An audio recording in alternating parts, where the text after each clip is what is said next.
के बाद जो वस्तु जैसी है उसका जो भाव है उसे अन्य किसी से मिलाकर नहीं कहता, उसे वैसे ही यथार्थ कथन करता है। बहुत बढ़िया। जो वस्तु जैसी है उसका जैसा भाव है उसे वैसे ही कहना, मिलाकर निरूपण नहीं करता। किसी अन्य द्रव्य का अन्य द्रव्य के साथ कारण कार्य भोक्ता भोग्य नहीं कहता, वो निश्चय नय है। दो द्रव्यों को मिलाकर संयोग से कथन करता है, एक द्रव्य को दूसरे द्रव्य का कारण कहता है, उपचार से निरूपण करता है, वो व्यवहारण्य है। व्यवहारण्य के मोटे रूप में दो भेद हैं, असद्भूत व्यवहारण्य और सद्भूत व्यवहारण्य। मोटे रूप में दो भेद। असद्भूत नाम से ही स्पष्ट है कि जो वस्तु में नहीं है उस धर्म को भी वस्तु का कहे, असद्भूत व्यवहारण्य है। जो धर्म वस्तु में है उसे वस्तु का कहे लेकिन भेद करके कहे, वो सद्भूत व्यवहार है। ठीक है। वंदित्तु सव सिद्धे ध्रुवमचल मनोवमं गदिम पत्ते बोच्छामि समय पाहुड़ मृणमो सुद केवली भणिदम। नमः समय साराय स्वानुभूत्या चकासते चित्स्वभावाय भावाय सर्वभावांतरक्षिदे। निज स्वरूप को परमरस जामे भरो अपार।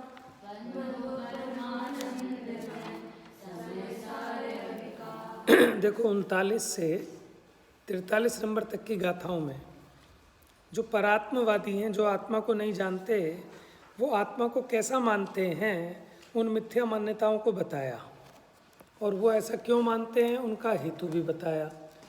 ठीक है। लेकिन फिर ये कहा क्योंकि वो यथार्थ स्वरूप नहीं कहते इसलिए वो सत्यार्थवादी नहीं है। जो उन्होंने 8 प्रकार की मान्यताएं बताई वो सत्यार्थ नहीं है। 44 नंबर की गाथा में कहा सत्यार्थ क्यों नहीं है, वो है वो सत्यार्थवादी क्यों नहीं है, क्योंकि ये सभी पुद्गल द्रव्य के परिणाम हैं। 44 नंबर की गाथा में कहा कि पुद्गल द्रव्य से उपजे हुए सभी परिणाम हैं जो 8 प्रकार के कहे। अध्यवसानादिक, अध्यवसान, कर्म, नो कर्म, कर्म के उदय के अनुभाग की मंदता, तीव्रता, कर्म का संयोग, ये सब जो प्रकार बताए ये सब अध्यवसानादि भाव क्या हैं, पुद्गल द्रव्य से उपजे हुए हैं। इसलिए केवली भगवान ने उन्हें क्या कहा, पुद्गल कहा। तो फिर उन्हें जीव कैसे कहें, यानी वो जीव नहीं है। जो उनकी 8 प्रकार की मान्यताएं थी उसका यह निराकरण किया, तो वो गलत है। फिर उसके बाद प्रश्न ये खड़ा हुआ,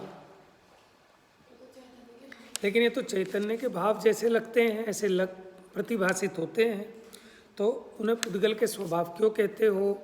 तो उन्होंने कहा कि जो 8 प्रकार का कर्म है वो क्या है, सभी पुद्गल है ना 8 प्रकार का कर्म, और उस पुद्गल के परिणाम है, और उस कर्म का जो फल है उसका नाम दुख है, और उस दुख में ये अध्यवसान आदि सभी भाव गर्भित हैं। क्योंकि दुख किसे कहते हैं, आकुलता लक्षण वाला।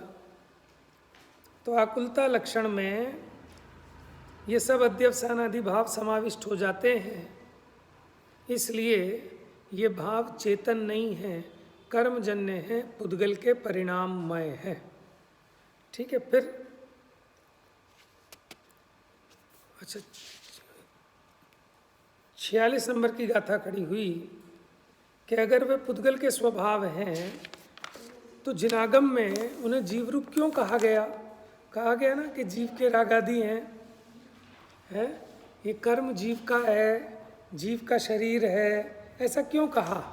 प्रश्न समझ में आ रहा है कि जब ये कर्म, नो कर्म, अध्यवसानादिक भाव पुद्गल के परिणाम हैं तो जिनागम में इनको जीव के क्यों कहा। कहते हैं ना जीव का क्रोध, जीव का राग, जीव की कषाएं, जीव का मिथ्यात्व, जीव का शरीर, जीव का कर्म, तो इन सबको जीव का क्यों कहा। कोई बताएगा इसका उत्तर, बताओ।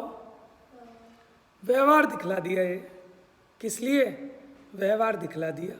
तो प्रश्न खड़ा हुआ इस व्यवहार की क्या जरूरत पड़ गई थी, इससे तो मिथ्या दृष्टि हो जाएंगे, ये तो उल्टी बात है। बताओ।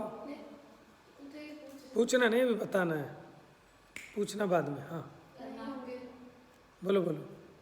किसी परमार्थ का जो उपदेश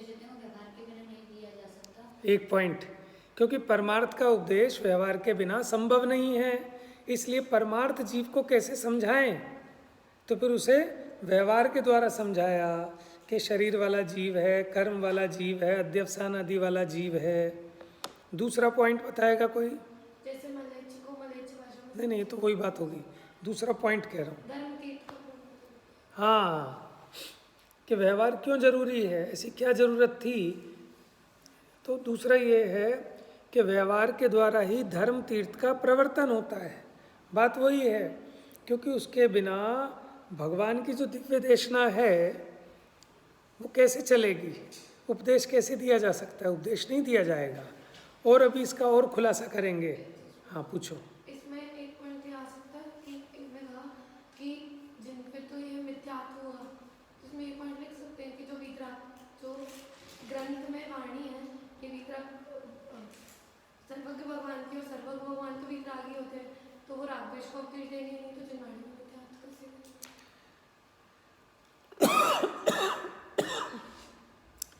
देखो, ये तो आप वीतरागी की तरफ से कह रहे हो, लेकिन हमें जवाब चाहिए युक्ति वाला। क्यों? ये तो आप कह रहे हो कि वो वीतरागी है, वो तो झूठ नहीं बोलेंगे, बोल दिया वो तो क्या प्रमाण है? फिर वो दूसरे उसमें चली जाएगी बहस। अभी हम उस पर ना जाकर, पॉइंट वैलिड है? लेकिन अभी हम यहाँ क्या कहेंगे कि मिथ्यात्व इसलिए नहीं होता, क्योंकि मिथ्यात्व कब होता है कि जब हम उसकी अपेक्षा को ना समझें, क्योंकि वस्तु अनंत धर्मात्मक है। कल हमने लिखवाया था अंत में कि व्यवहार को जो असत्यार्थ कहा, उसका मतलब ये नहीं कि वो झूठा है, वो तो निश्चय नय की अपेक्षा से, निश्चय नय की दृष्टि में व्यवहार नय को गौण करके असत्यार्थ कहा है। लेकिन अगर व्यवहार नय की दृष्टि से देखें, माने संयोग को संयोग दृष्टि से देखें, तो जीव का कर्म के साथ, शरीर के साथ संयोग है कि नहीं है? तो इसी का नाम तो व्यवहार है, तो वो तो सच्चा है।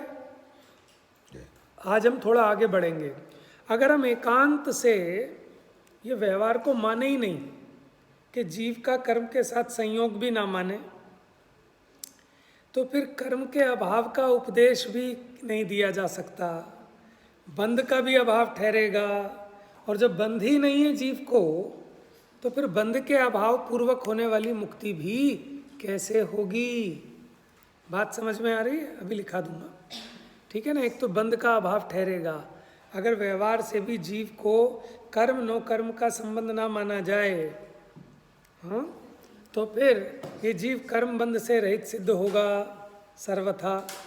और बंध सिद्ध नहीं होगा तो बंध के अभाव पूर्वक होने वाला मोक्ष वो भी सिद्ध नहीं होगा, क्योंकि मुक्ति किससे कराओगे? जीव तो कर्म से भिन्न है ही, तो फिर काहे से मुक्ति करानी है?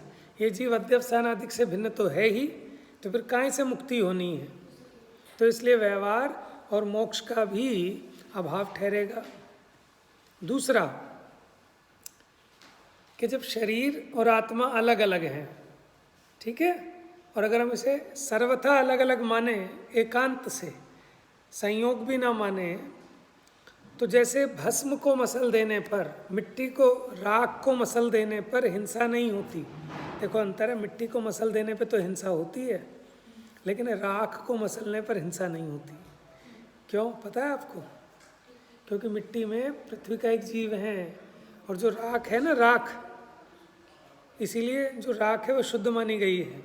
जैसे हम लोग हाथ वाथ धोने के लिए भी कहते हैं ना, राख यूज़ कर लो, बर्तन भी करने के लिए राख यूज़ कर लो, इसीलिए। जैसे कोयला होता है ना, अंगीठी में कोयला जलता था, अंगीठी पता है? नहीं पता? गांव से हो, कहाँ से हो? तो फिर तो पता होना चाहिए आप लोगों ने। अब तो बंदी हो गई होगी ना। पहले क्या होता था, एक बाल्टी जैसी होती थी, उसके अंदर वो मिट्टी से बनी होती थी, उसके अंदर कोयले डालते थे, आधा जाल लगा होता था, ठीक है, वो होती थी अंगीठी, सिगड़ी।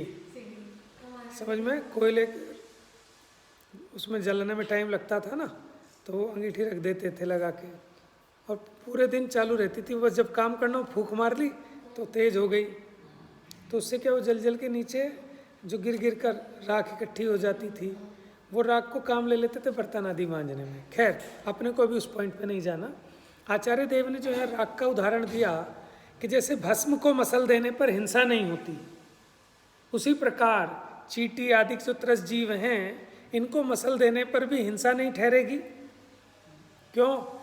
क्योंकि आत्मा से तो आत्मा सर्वथा अलग है, शरीर सर्वथा अलग है, शरीर तो पुद्गल है, फिर उसकी हिंसा कैसे होगी? फिर तो हिंसा वाला पाप ही नहीं हो पाएगा किसी को। आ रही है बात समझ में बेटा? फिर हिंसा कैसे होगी? और हिंसा ही नहीं होगी तो फिर बंद भी नहीं होगा किसी को, और बंद नहीं होगा तो सभी मुक्त ठहरेंगे, या फिर बंद ही नहीं है तो बंद के अभाव पूर्वक होने वाली मुक्ति भी सिद्ध नहीं होगी। और मिथ्याध्यवसान आदि से जीव को सर्वथा रहित मानोगे कि जीव को राग आदि है ही नहीं, तो फिर सभी जीव सिद्ध हो जाएंगे, या फिर संसार दशा का अभाव ही नहीं होगा किसी का। समझ में आया? कुछ आ रही है बात समझ में? और देखो असद्भूत व्यवहार ने क्या कहता है? असद्भूत व्यवहार ने, सुनना जरा, असद्भूत असत जो आत्मा में असत हैं, ऐसे शरीर, कर्म और संयोगों को जीव का कहे, लिख लो असद्भूत व्यवहार। असद्भूत लिखा हुआ है तो ठीक, कोई बात नहीं, हाँ कोई बात नहीं, जिनको नहीं पता उसको लिखवा रहा हूँ। असद्भूत व्यवहार में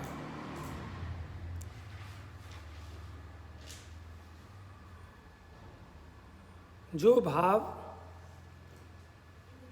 आत्मा में असत है, असत है, उनको प्रयोजनवश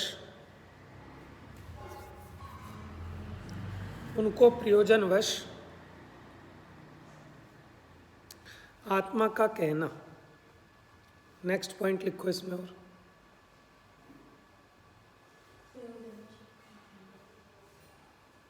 लिख लिया प्रयोजनवश आत्मा का कहना। ये इंपॉर्टेंट बात है, प्रयोजनवश, अंडरलाइन कर लेना प्रयोजनवश को।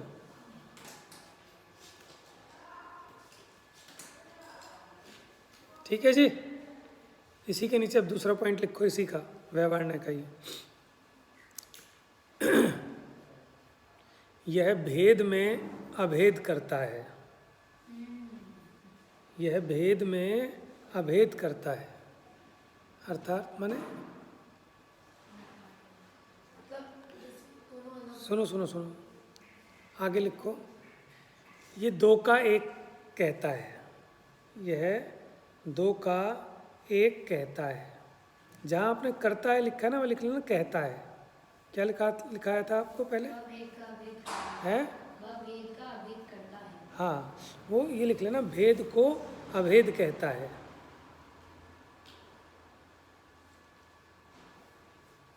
ठीक है, अर्थात दो का एक करना इसका काम है। करना क्या? कहना है तो दो, लेकिन उनको एक कहना। जैसे नेक्स्ट पॉइंट में लिख लो, जैसे शरीर आत्मा को एक कहना,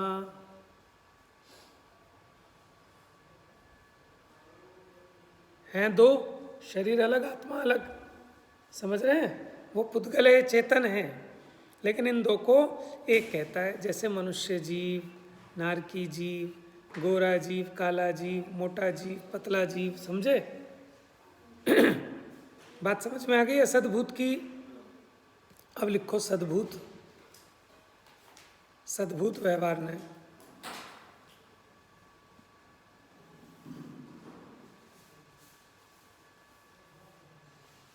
पॉइंट नंबर 1, जो भाव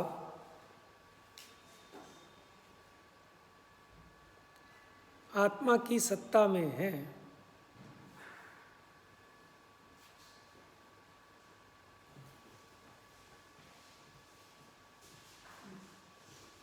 उनको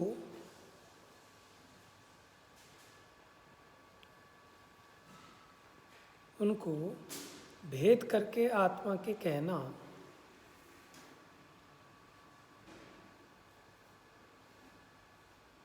भेद करके अंडरलाइन कर लेना,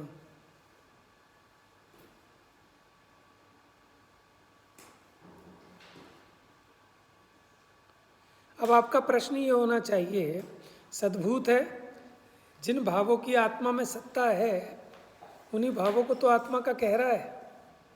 समझ रहे? सद्भूत इसलिए कहा कि जिन भावों की आत्मा में सत्ता है उन भावों को जीव का कह रहा है।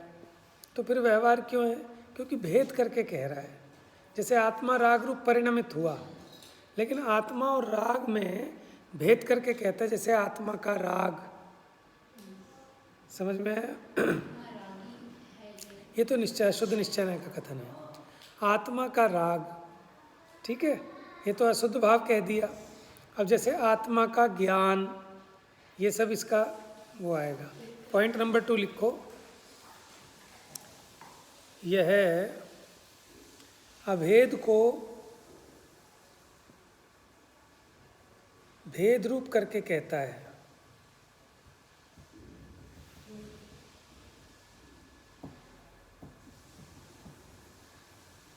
आगे लिख लेना, एक के दो करता है। क्या कहता है? एक के दो कहता है। एक के दो समझ गए?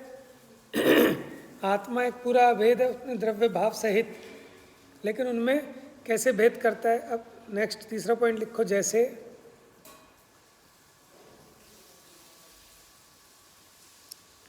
आत्मा का राग, फिर ओब्लिक आत्मा का ज्ञान। भेद किया ना, ऐसे आत्मा का ज्ञान, आत्मा ज्ञान एक है लेकिन उनको भेद करके कह रहा है। ऐसी आत्मा का राग, वो राग रूप तो आत्मा ही परिणमित हुआ, लेकिन उसमें भेद करके कह रहा है आत्मा अलग राग अलग। तो ऐसे कोई अलग अलग तो है नहीं। अशुद्ध निश्चय का कथन है। मैंने क्या लिखा था? कथन आत्मा रागी है, और उससे पहले मैंने एक लिखवाया भी था आत्मा शुद्ध है। घटाया आपने, आत्मा रागी है। कैसे निश्चय और व्यवहार घटित होंगे? निश्चय ने तो ऐसे घटित होगा। देखो कल जो लिखवाया था आत्मा रागी है, बताओगे आप कैसे होगा निश्चय ने? क्योंकि ये राग रूप आत्मा ही परिणमित हुआ है। राग भाव रूप आत्मा परिणमित हुआ, तो आत्मा के भाव को आत्मा का कह रहा है, अभेद करके कह रहा है, इसलिए निश्चय का कथन। ठीक है? व्यवहार का कथन इसलिए कि जो रागादि भाव हैं वो कर्मोपाधि जनित भाव हैं, जीव के स्वाभाविक भाव नहीं हैं। तो कर्मोपाधि जनित भाव को जीव का भाव कहना ये व्यवहार हो गया, क्योंकि शाश्वत तो है नहीं, सदा रहने वाला तो है नहीं। जब तक कर्म का उदय है तब तक रागादि होते हैं, कर्म का उदय नहीं होगा तो रागादि नहीं हो सकते। जीव का शाश्वत स्वभाव नहीं है। हमने रागी आत्मा कहा तो भेद कहाँ हुआ इसमें? अगर हम कहते आत्मा का राग, देखो अंतर है ना, थोड़ा सा अंतर समझना बच्चों। जैसे हमने कहा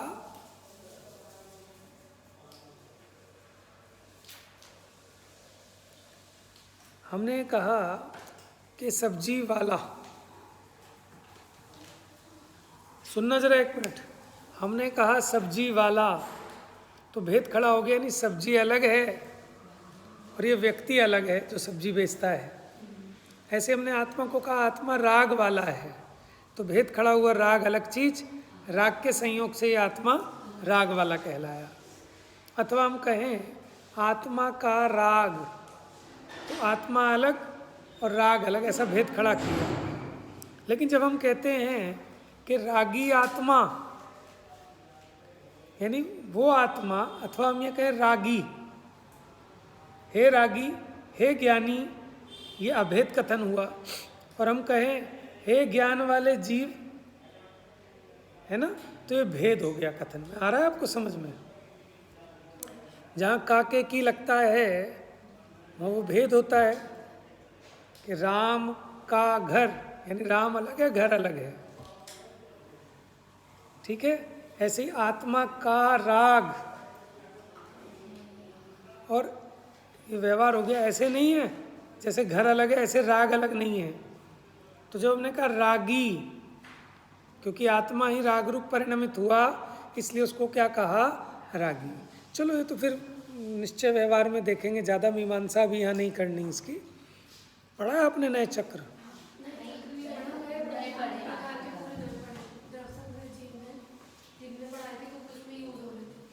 आप एक काम करना, डॉक्टर साहब की एक नए चक्र की पुस्तक है, वहाँ एक तो व्यवहार नय के प्रश्नोत्तर हैं, तो शुरू के 5-10 प्रश्नोत्तर पढ़ लेना, आपको एक कंसेप्ट क्लियर हो जाएगा। क्या कहा, व्यवहार नय के प्रश्नोत्तर पढ़ लेना, नहीं तो हम यहाँ भी पढ़ा देंगे। चलिए अब आगे बढ़ें। तो बात ही चल रही थी गाथा 46, पढ़ लें एक बार गाथा। गाथा सबको याद होनी चाहिए। हाँ बिल्कुल, सारी करनी है, तो पूछने की बात है। कर लो बेटा, यही स्वर्णिम अवसर है। माने साक्षात कुंकुंद आचार्य की वाणी को अपने कंठ में धारण करें, इसी में कंठ की शोभा है। ठीक है, फिर भी जो नहीं कर पाए, जिन ज़्यादा व्यस्तता हो, तो कम से कम वो 46 नंबर की गाथा तो अवश्य कर लें। 46 व्यवहार ये दिखला दिया जिन देव के,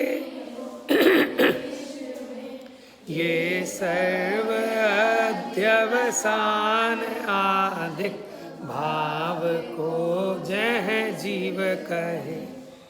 कि जहाँ इन रागादि भावों को जीव कहा, ये व्यवहार दिखला दिया। अब देखो, राग को जीव कहने में ना दो अपेक्षा है। मैं आपको ज़्यादा गहराई में ले जाना नहीं चाह रहा, लेकिन थोड़ा सा इशारा जरूर करूँगा, क्योंकि आपके अलावा और लोग भी सुनते हैं, तो फिर उनको प्रश्न खड़ा होगा तो समाधान हो जाना चाहिए। अब आपको प्रश्न पूछना था कि एक तरफ तो आप कह रहे हो कि राग पुद्गल का है और उसको जीव का कहा, इसलिए वो व्यवहार हो गया।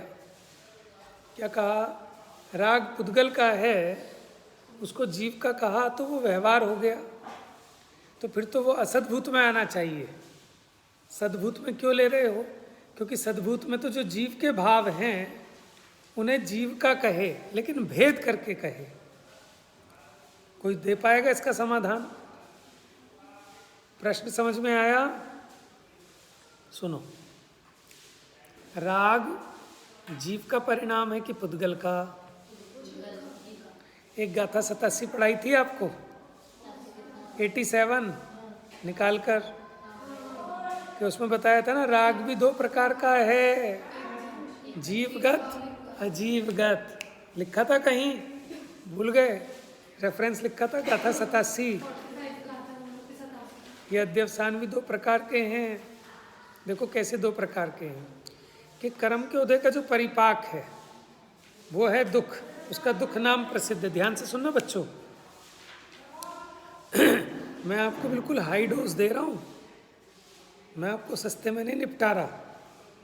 मैं आपको वो चीज़ बता रहा हूँ कि जो हम सामान्य सभा में भी जिसकी चर्चा नहीं कर पाते हैं, ठीक है ना।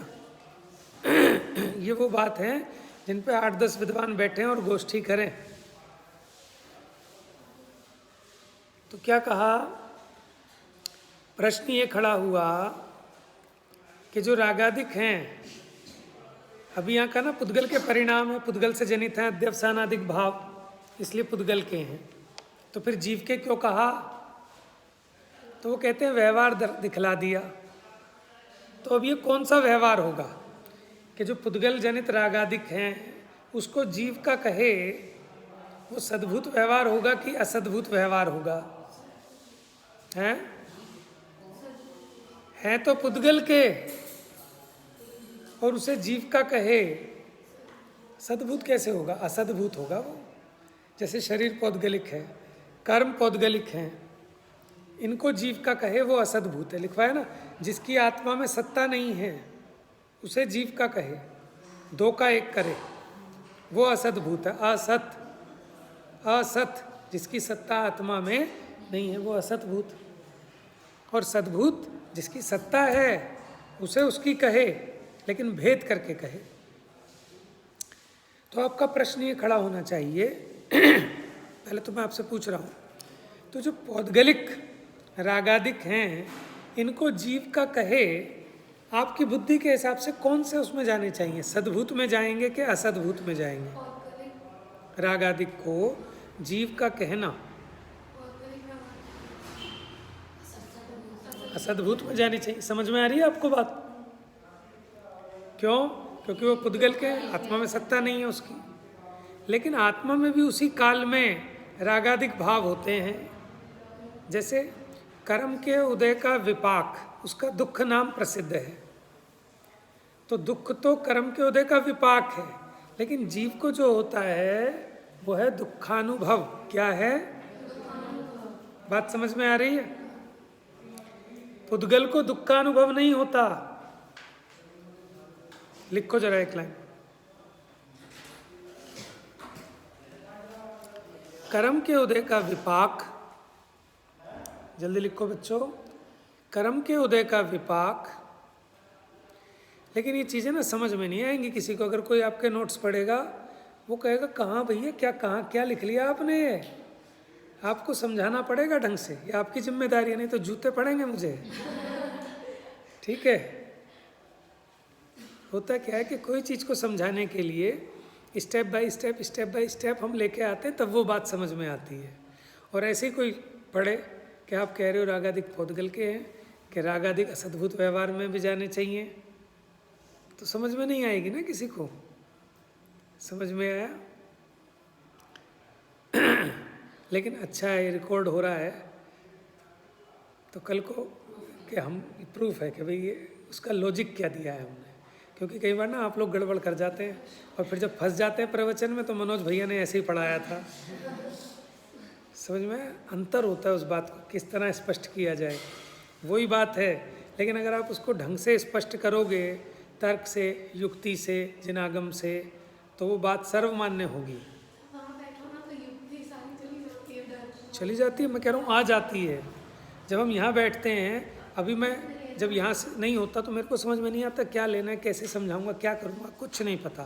लेकिन यहाँ बैठते ही कुछ चमत्कार है, ठीक है, ये जिनवाणी का, कि यहाँ इस गद्दी पे बैठते ही सब एकदम कहाँ से आता है मुझे समझ में नहीं आता।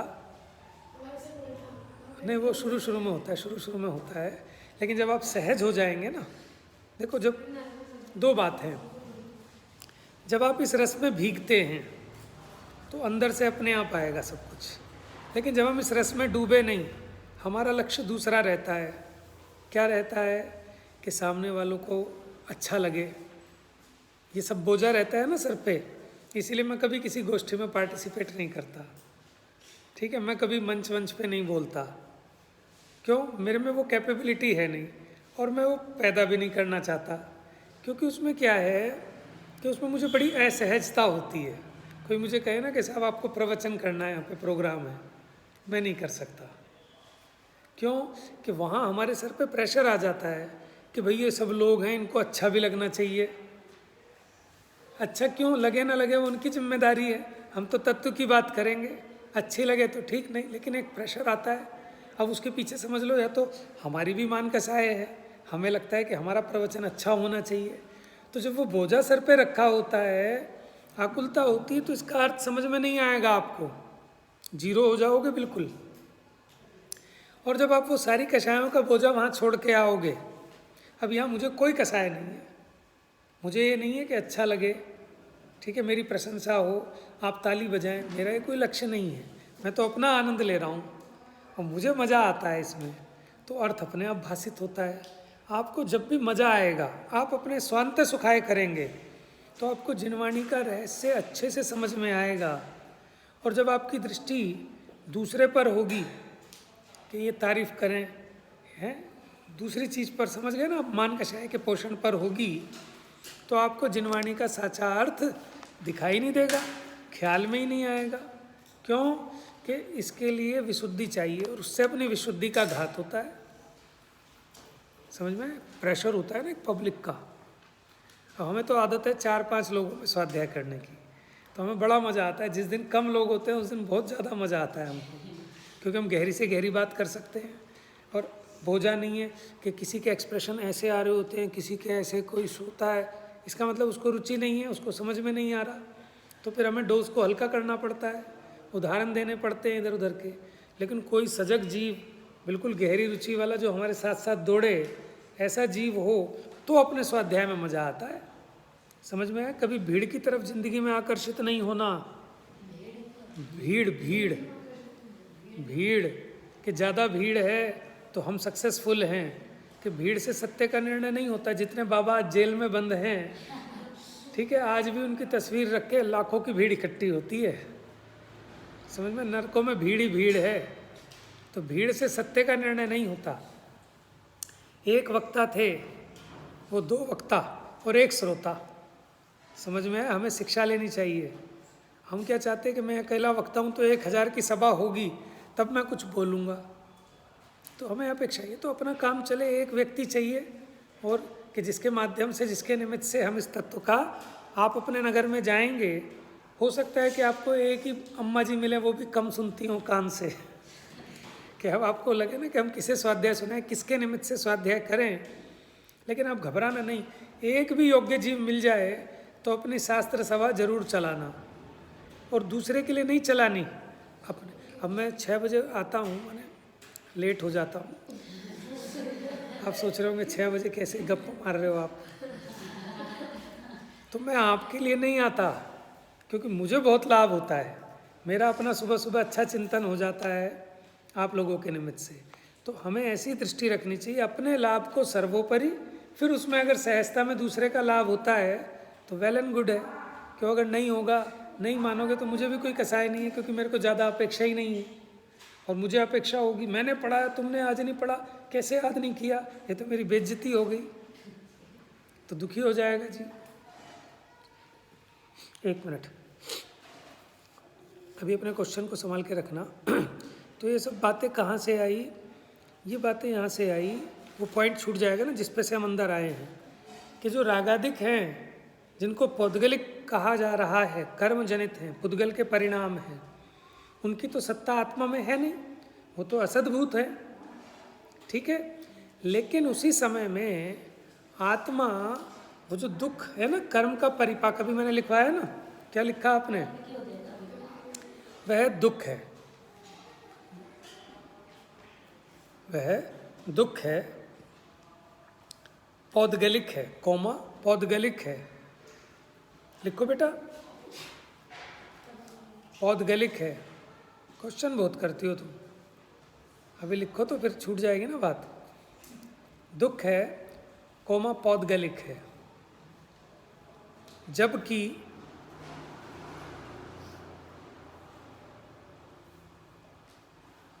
दुखानुभव, दुखानुभव किसका परिणाम है? हाँ, दुखानुभव जीव का परिणाम है, पुद्गल का नहीं। अंतर समझ में आ रहा है?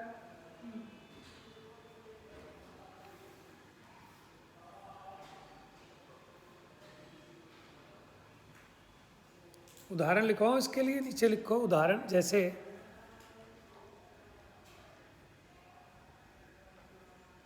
मिश्री की मिठास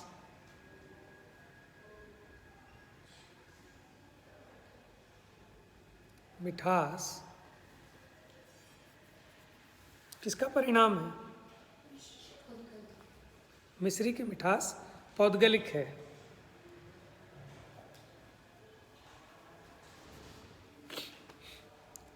लेकिन उस मिठास का अनुभव,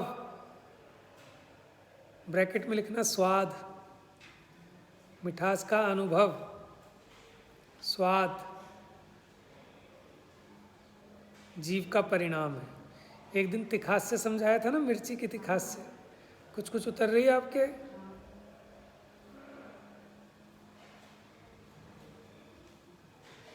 ठीक है,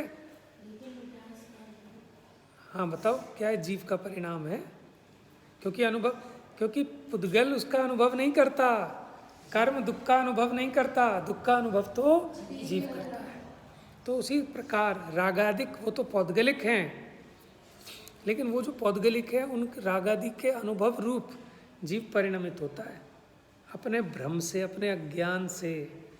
जैसे कुत्ता हड्डी चबाता है, खून कहाँ से निकलता है? मसूड़े में से, लेकिन लगता क्या है? हड्डी में से निकल रहा है। समझ में आया? उसी प्रकार स्वाद तो अपने ज्ञान का लेता है, लेकिन क्या सोचता है कि मिश्री का स्वाद लिया। बात समझ में आ रही? भेद ज्ञान की बात है। चलो इसको मुझे पूरा करना। बोलो कोई इंपॉर्टेंट क्वेश्चन है तो पूछो अभी पहले। ये कर्म के उदय का विपाक मतलब दुख कैसे हुआ जब जीव को उस रूप परिणमित होता है, इस बात की वो दुख रूप अनुभव है।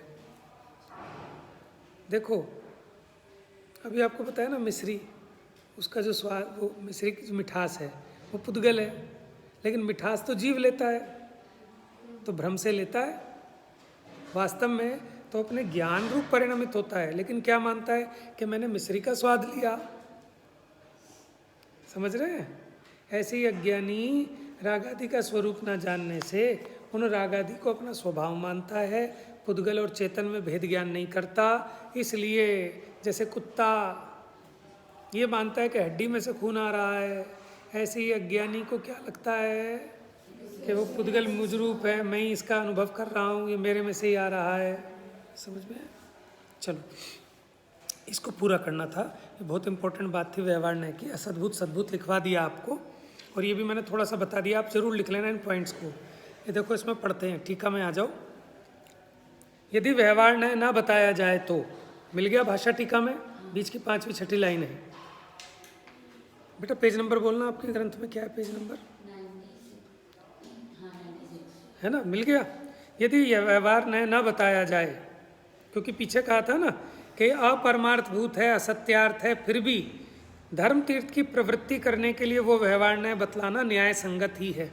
धर्म तीर्थ की प्रवृत्ति को अंडरलाइन कर लो। अभी अपने आप पढ़ लेना, अब समय नहीं है। जा वाणी के ज्ञान से सूझे लोकालोक, सो वाणी मस्तक नमो सदा देत हूँ धोख।